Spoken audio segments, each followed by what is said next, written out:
দ্বাদশ বসন্তের নীল চিঠি কলমে ইয়াজ ইনসাফ দেওয়ান পর্ব সংখ্যা ৮। আদিবার শেষ হতেই পুরো পরিবেশ থমকে গেল। কয়েক মুহূর্ত কেউ কোনো কথা বলল না। ইয়াস, যে ছেলেটা সারাক্ষণ হাসি ঠাট্টা আর দুষ্টুমি করে বেড়ায়, সেও আজ অস্বাভাবিকভাবে চুপ, মাথা নিচু করে বসে আছে। ইউভান ধীরে ধীরে সোফার পিঠে হেলান দিল। তার চোখ স্থির আদিবার দিকে। এই মেয়েটাকে সে যতবার দেখেছে ততবারই হাসতে দেখেছে, অথচ সেই হাসির আড়ালে এত বড় একটা শূন্যতা লুকিয়েছিল। সেটা আজ জানার পর তার বুকের ভেতরটাও কেমন ভারী হয়ে উঠল। তার অনেক দিনের শখ ছিল একটা ছোট বোনের, সেই অপূর্ণ শখ আদিবা এসে পূরণ করে দিয়েছে। অতীতে যা হয়েছে সেটা ঠিক করা সম্ভব নয়, কিন্তু বর্তমান আর ভবিষ্যতে এই মেয়েটাকে কোনো কষ্ট পেতে দেবে না মনে মনে এমনই এক দৃঢ় প্রতিজ্ঞা করে নিল ইউভান। ইকবাল দেওয়ান নীরবে দীর্ঘশ্বাস ফেললেন, আর ইলহাম দেওয়ান চোখ নামিয়ে রইলেন। কারো মুখে কোনো শব্দ নেই। মেহজাবিন দেওয়ান আর আদিবা দেওয়ান একদিকে জড়িয়ে আদিবার দিকে তাকিয়ে আছেন। দুজনেরই চোখ ভিজে উঠেছে, আর ইয়াজ সে এক দৃষ্টিতে আদিবার দিকে তাকিয়ে আছে। তার মুখে কোনো অভিব্যক্তি নেই, কিন্তু শক্ত হয়ে থাকা চোয়াল আর মুঠো করে রাখা হাত দুটোই বলে দিচ্ছে ভেতরে ভেতরে সে কতটা অস্থির হয়ে আছে। আদিবার কান্না দেখে তার বুকের ভেতর কেমন যেন মোচড় দিয়ে উঠেছে। কেন এত অস্থির লাগছে সেটাই যেন বুঝতে পারছে না ইয়াজ। শুধু এটুকু বুঝতে পারছে, আদিবার চোখের পানে সে আর দেখতে পারছে না। আদিবার কান্না দেখে যেই না ইকবাল দেওয়ান উঠে যেতে উদ্যত হলেন, তার আগেই ইউভান উঠে দাঁড়ালো। আদিবার সামনে গিয়ে দাঁড়ালো। তারপর নিজের দুই হাত দিয়ে আলতো করে আদিবার দুই গাল ছুঁয়ে মুখটা উপরে তুলল। আদিবা কান্নার মাঝেই হঠাৎ গালে কারো হাতের স্পর্শ পেয়ে মাথাটা একটু উপরে তুলতেই দেখতে পেল ইউভান। আমার বোনু, তুই আমার বোন। তোর বর্তমান পরিচয় দেওয়ান পরিবারের একমাত্র মেয়ে তুই। অতীত পরিবর্তন করার ক্ষমতা আমার নেই। অতীতে কি হয়েছে, কতটা কষ্ট পেয়েছিস, কতটা আঘাত সহ্য করেছিস, আমি কিছুই জানি না, আর সেসব পরিবর্তনও করতে পারবো না। তবে বর্তমানে তোর পরিবার আছে, তোর মা আছে, বাবা আছে, ভাই আছে, আমি আছি, আমরা সবাই আছি। বর্তমানে তোকে যেন কোনো দুঃখ কষ্ট ছুঁতে না পারে, সেই সর্বোচ্চ চেষ্টা করব আমরা। তোকে ভালো রাখার জন্য যা যা করা লাগে বা দরকার, তার কোনো কমতি থাকবে না। তোকে এতটা ভালোবাসা দেব যেন তোর অতীতে তুই একদিন ভুলে যাস। অতীতের কোনো স্মৃতি যেন আর তোকে কষ্ট দিতে না পারে। আমরা সবাই তোর পাশে আছি, আমরা সবাই তোকে ভালোবাসি। তোর এখন একটা পরিবার আছে, তুই আর একা না, বুঝেছিস পাখি? মনে থাকবে আমার কথা? ইউভানের কথাগুলো শুনে আদিবা হঠাৎ করেই ইউভানকে শক্ত করে জড়িয়ে ধরে শব্দ করে কেঁদে দিল। ইউভান আদিবাকে আরেকটু নিজের কাছে টেনে নিল, আলতো করে ওর মাথাটা নিজের বুকের সঙ্গে মিশিয়ে দিল। আদিবা ফুপিয়ে ফুপিয়ে কাঁদছে, কান্নার চাপে ওর হেঁচকে উঠে গেছে। ইউভান কোনো কথা না বলে শুধু ওকে বুকের সঙ্গে জড়িয়ে ধরে রইল। কিছুক্ষণ পর ইউভান অনুভব করলো তার বুকের কাছে ঠান্ডা ঠান্ডা লাগছে। তখনই বুঝতে পারল তার টি শার্ট আদিবার চোখের পানি আর নাকের পানিতে একেবারে ভিজে গেছে। ইউভান এবার আলতো করে আদিবার মাথাটা নিজের বুক থেকে একটু সরিয়ে নিয়ে গম্ভীর মুখ করে বলল, কিরে আদি, তুই নাকি নাকের পুতু খাচ্ছিস? ছি, খিদে পেয়েছিল বললেই তো পারতি। ও আম্মু, তোমার মেয়েকে কি খেতে দাও না নাকি? দেখো বেচারি খিদের চোটে নাকের পুতু খাচ্ছে, আবার আমার টি শার্টকেও খাওয়াচ্ছে। তারপর নিজের টি শার্টের দিকে তাকিয়ে নাটকীয় ভঙ্গিতে বলল, আমার শার্টের টি শার্টের 12টা বাজিয়ে দিল। কত কষ্ট করে গুলিস্তান ফুটপাত থেকে দামাদামি করে 220 টাকা দিয়ে কিনেছিলাম। এখন তোমার মেয়েকে বলো আমার টি শার্ট ধুয়ে দিতে, না হলে কিন্তু খবর আছে, বলে দিলাম। দেখো দেখো আবার কিভাবে পুতু চেটে চেটে খাচ্ছে। ছি! ইউভানের কথা শুনে পুরো সবাই হো হো করে হেসে উঠল। মুহূর্তের মধ্যেই ভারী পরিবেশটা অনেকটা হালকা হয়ে গেল। আদিবার এবার একটু রাগান্বিত হয়ে বলল, আমি পুতু খাচ্ছি না, তুমি পুতু খাও। ইউভান সঙ্গে সঙ্গেই বলল, কে যে খায় সেটা তো সবাই দেখতেই পাচ্ছে। খা খা, বেশি করে খা, এতে তো ভিটামিন আছে। তোর শরীরে এমনিতেই ভিটামিন কম, খেলে যদি একটু ভিটামিন হয়। কথা শেষ করেই আদিবার দিকে তাকিয়ে আবারও জোরে হেসে দিল। হাসতে হাসতে হঠাৎই অনুভব করলো কেউ যেন তার মুখে কিছু মেখে দিল। কেমন নোনতা নোনতা লাগছে। সে অবাক হয়ে আদিবার দিকে ফিরে তাকাতেই আদিবা শয়তানি হাসি দিয়ে বলল, তুমিও একটু খাও, ভিটামিন, তোমারও ভিটামিন দরকার আছে। কথাটা বলেই আদিবা দৌড় দিল। দৌড়ে গিয়ে ইলহাম দেওয়ানের পাশে বসে পড়ল। ইউভান এতক্ষণে বুঝতে পারল আদিবা কি করেছে ওর সাথে। বুঝতে পেরেই ইউভান ওয়াক ওয়াক করতে করতে শুরু করলো। ওয়াক ওয়াক করতে করতে দৌড়ে বেসিনের দিকে চলে গেল। আদিবার এমন কাণ্ড আর ইউভানের এমন রিয়াকশন দেখে ড্রয়িং রুমে বসে থাকা সবাই জোরে হেসে দিল। ইউভান ওয়াক ওয়াক করছে, তার ড্রয়িং রুমে বসে সবাই শুনতে পাচ্ছে। ইয়াজ আদিবাকে এমন করতে দেখে চোখ মুখ কুচকিয়ে তাকিয়ে বিড়বিড় করে বলল, কিছু সময় আগে কান্না করে ভাসিয়ে দিচ্ছিল, এখন আবার বাদরের রূপ ধারণ করেছে বেয়াদব। কিছুক্ষণ পরই ইউভান ড্রয়িং রুমে ফিরে এলো। ওর মুখের এমন রিয়াকশন দেখে ইউভান জোরে হেসে দিল। ইয়াস ইউভানকে বলল, কি ভাই, ভিটামিন খেতে কি একটু বেশি মজা হয়ে গেল? ভাই, ভিটামিন টেস্ট কেমন ছিল? আরও খাবি? আদিকে বললে ও তোরে আর একটু দিয়ে দিবে। ইয়াসের কথা শুনে ড্রয়িং রুমে বসে থাকা সবাই শব্দ করে হেসে উঠল। আদিবাও ইলহাম দেওয়ানকে ধরে খিলখিল করে হেসে উঠল। ইলহাম দেওয়ান মেয়েকে আগলিয়ে নিল। মেয়ের হাসিমাখা মুখ দেখে নিজেও মুচকি হেসে কপালে একটা চুমু এঁকে দিল। আদিবা দেওয়ান ও এগিয়ে এসে আদিবাকে জড়িয়ে পুরো মুখে একটা চুমু এঁকে দিল। আদিবা দেওয়ান ও এগিয়ে এসে আদিবাকে জড়িয়ে পুরো মুখে চুমু দিল। আদিবা বাবা মার আদর পেয়ে মুচকি হাসলো। মেহজাবিন দেওয়ান আদিবার দিকে তাকিয়ে বলল, আম্মা এখানে আয় তো, আমাকে কেউ পাত্তা দিচ্ছে না, আমার মেয়েকে একটু আদর করার সুযোগ দাও। আদিবা হেসে উঠে মেহজাবিন দেওয়ানের কাছে গিয়ে জড়িয়ে ধরল। বড় আম্মু দাও তো অনেক করে আদর করে। মেহজাবিন দেওয়ান হেসে মাথায় হাত বুলিয়ে দিল। ইউভান আদিবার দিকে তাকালো। আদিবাকে এভাবে প্রাণ খুলে হাসতে দেখে ওর আর কিছু বলল না, চুপচাপ গিয়ে ওর আম্মুর পাশে বসে পড়ল। ইউভান বলল, আচ্ছা অনেক মজা হয়েছে, এবার খেলা শুরু করা যাক, এবার বোতল আমি ঘোরাবো। কথাটা বলেই ইউভান পড়ে থাকা বোতলটা তুলে নিয়ে ঘোরালো। সবাই খেলার দিকে মন দিল। বোতলের মুখটা এবার পড়ল ইয়াজের দিকেই। এটা দেখে মেহজাবিন দেওয়ান ইয়াজের দিকে তাকিয়ে মুচকি হাসি দিয়ে বলল, তো বাবাজান তুমি কি নেবে শুনি? ইয়াজ ওর আম্মুর কথা শুনে কিছুটা বিভ্রান্তিতে পড়ে গেল। ও যদি এখন ডেয়ার নেয় তাহলে নিশ্চিত ওকে দিয়ে উল্টাপাল্টা কিছু একটা করানো হবে, তার চেয়ে ট্রুথ নেওয়াই ভালো। ইয়াজ বলল, আমি ট্রুথ নেব। মেহজাবিন দেওয়ান ইয়াজের দিকে তাকিয়ে মুচকি একটা হাসি দিল। ইয়াজ বুঝলো না ওর আম্মু কেন এমন মুচকি হাসি দিচ্ছে, তবে ও যে আজ বাঁশ খেতে পারে এটা ঠিকই বুঝতে পারল। মেহজাবিন দেওয়ান এবার প্রশ্ন করলো, কোনো গার্লফ্রেন্ড জোগাড় করতে পেরেছিস? ইয়াজ মেহজাবিন দেওয়ানের কথা শুনে একটা ঢোক গিলল। তারপর আদিবার দিকে তাকালো, দেখতে পেল আদিবাও ওর দিকে তাকিয়ে আছে, চোখগুলো গোল গোল করে।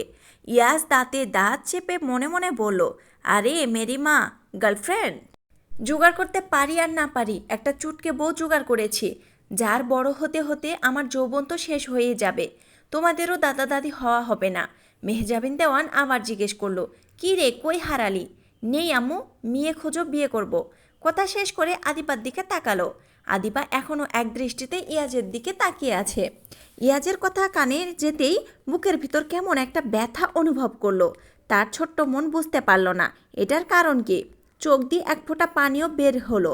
আদিবা সেটা এক হাত দিয়ে নিঃশব্দে মুছে নিল। ইয়াজ আদিবার কাণ্ড দেখল। এই চুটকের কান্না দেখে তার ভেতরে খারাপ লাগা কাজ করছে। মেহজাবিন দেওয়ান বলে উঠল, আবার বোতল ঘোরাও, আবাল ছেলে পয়দা করেছে, একটা গার্লফ্রেন্ড জোগাড় করতে পারেনি, উল্টা আমাদেরকে বলছে মেয়ে খুঁজে, লজ্জা করে না? ইয়াজ মায়ের দিকে তাকালো। তার মা জানে তার পিছনে হাজার হাজার মেয়ে ঘুরে বেড়ায়, সে পাত্তা দেয় না বলে। এর ভেতর ওর ফোন বেজে উঠল। ফোন ধরে কথা বলে জানতে পারলো হসপিটালে ইমার্জেন্সি কেস এসেছে, এখনই যেতে হবে। সবাইকে বলে নিজের রুমে চলে গেল হসপিটালে, যাবে বলে রেডি হতে। ইয়া চলে যেতে যেতে আদিবা ওর যাওয়ার দিকে তাকিয়ে থাকলো। এর ভেতর ইউভান আবার বোতল ঘোরালো। এবার গিয়ে পড়ল ইয়াসের দিকে। ইয়াস ও ট্রুথ নেবে বলল। এবারও মেহজাবিন দেওয়ান প্রশ্ন করলো, বলল, এই কথা শুনে ইয়াস ঘোর বিরোধ করে বলে উঠল, এটা তো হবে না আম্মু, তুমি কেবল ভাইয়াকে প্রশ্ন করলে, আবার আমাকেও কেন করবা? আর সবাইকে সুযোগ করে দাও। ইয়াস ভালো করে জানতো ওর মা মেহজাবিন দেওয়ান নিশ্চয়ই আজ এমন সব প্রশ্ন করবেন যেগুলো উত্তর দিতে গিয়ে ওর ঘাম ছুটে যাবে। এতক্ষণ পর্যন্ত ও ভেবেছিল সব প্রশ্নের তীর শুধু ইয়াজের দিকে ছুটবে, কিন্তু না, নিজের মায়ের চোখ এড়িয়ে যাওয়া যে অসম্ভব সেটা বুঝতে আর বাকি রইল না। মুখের কোণে রহস্যময় হাসি নিয়ে মেহজাবিন দেওয়ান ছেলের দিকে তাকিয়ে আছেন। সে হাসি দেখেই ইয়াস বুঝে গেল এবার বাঁশ খাওয়ার পালা ওরই। আমি প্রশ্ন করলে সমস্যা কি? ভ্রু উঁচু করে জিজ্ঞেস করলেন মেহজাবিন দেওয়ান। ইয়াস সঙ্গে সঙ্গে দাঁত কেলিয়ে হেসে ফেলল। আরে না না আম্মু, সমস্যা হবে কেন? করো করো, যত খুশি প্রশ্ন করো। পরশু বিকেলে রেস্টুরেন্টে কার সঙ্গে ছিলে? ইয়াস ইয়াস ভান করে চোখ বড় বড় করলো। আমি? কই আম্মু, আমি তো কোথাও যাইনি। মেহজাবিন দেওয়ান ঠোঁট বাঁকিয়ে বললেন, বাদরামও করবি না, নিজের চোখে দেখেছি একটা মেয়ের সঙ্গে বসেছিলি। তোকে কতবার বলেছি এসব দুষ্টুমি না করতে। ইয়াস নাটকীয় ভঙ্গিতে দীর্ঘশ্বাস ফেলল। আরে আম্মু, আমি তো ফ্রেন্ডের সঙ্গে গিয়েছিলাম, কিন্তু সেখানে গিয়ে যা দেখলাম। মেহজাবিন দেওয়ানের কৌতূহল বেড়ে গেল। কি দেখলি? ইয়াস এবার গলা নামিয়ে রহস্যময় ভঙ্গিতে বলল, দেখলাম আব্বু এক ভদ্রমহিলার সঙ্গে দিব্যি বসে কফি খাচ্ছে। ওই যে ফারিয়া আন্টি। দুজনকে একসঙ্গে দেখে তো আমি নিজেই হয়ে গিয়েছিলাম। কথাটা শেষ হতেই ইকবাল দেওয়ানের হাতে থাকা চায়ের কাপটা প্রায় হাতছাড়া হয়ে গেল। তিনি কাশতে কাশতে চোখ বড় বড় করে ছেলের দিকে তাকালেন। এই ছেলে, আমার কথার মাঝখানে কোথা থেকে টেনে আনলি? ইয়াস একেবারে নিরীহ মুখ করে বলল, আমি তো যা দেখেছি সেটাই বললাম আব্বু, মিথ্যা তো বলিনি। ইকবাল দেওয়ান কিছু বলার আগেই মেহজাবিন দেওয়ান ধীরে ধীরে তার দিকে ফিরলেন, মুখে মিষ্টি হাসি। কিন্তু সেই হাসি দেখেই ইকবালের বুকের ভেতরটা ধক করে উঠল। ইকবাল, রুমে চলো। ইকবাল দেওয়ান অপ্রস্তুত হেসে বললেন, এখন আবার রুমে কেন? খেলা তো এখনও শেষ হয়নি।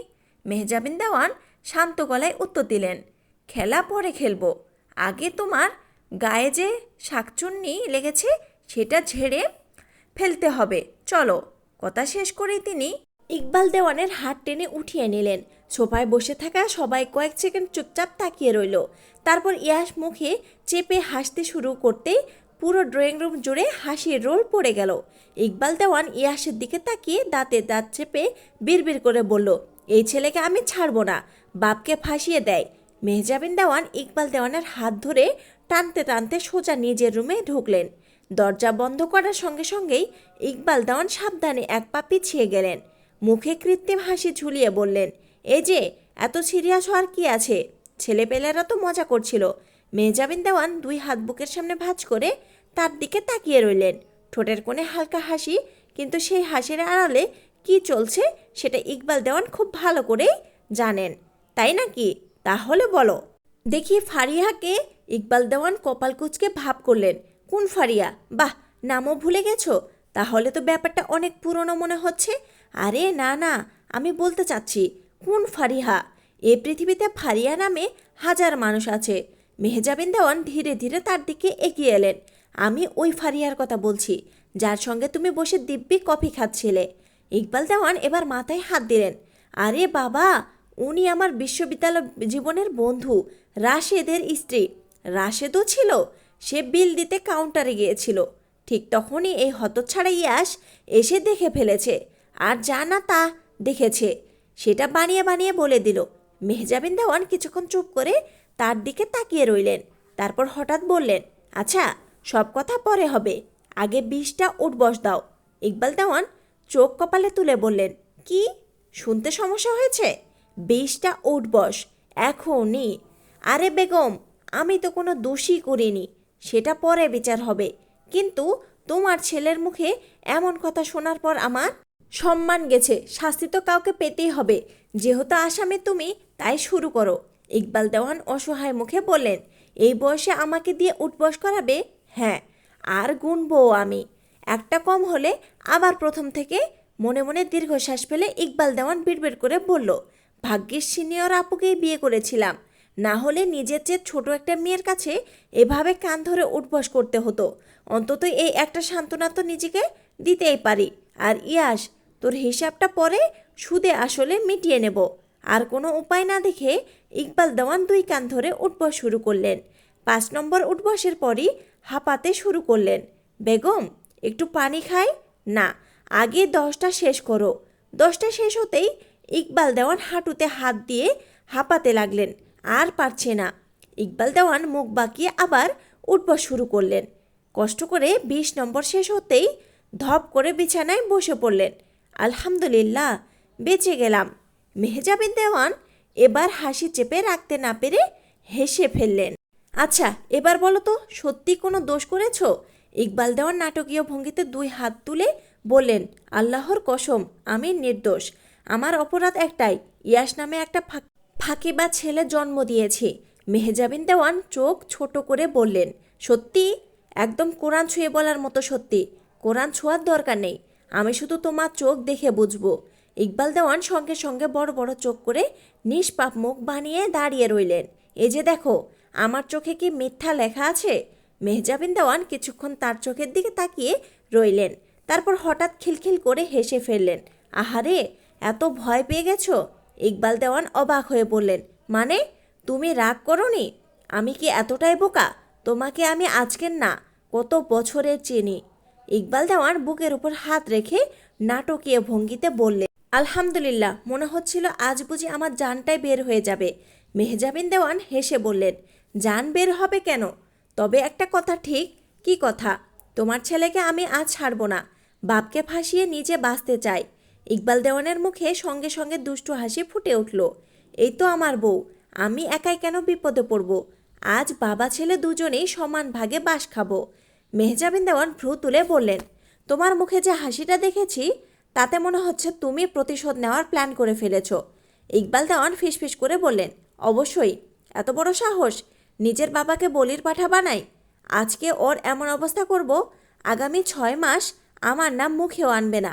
মেহজাবিন দেওয়ান হেসে মাথা নাড়লেন, আসলে তোমার ছেলের কোনো দোষ নেই, বাপের স্বভাবই পেয়েছে। তুমি যে কেমন ছিলে আমারও বেশি ভালোই জানা আছে। আমাকে পটিয়ে ঠিকই বিয়ে করে ফেললে।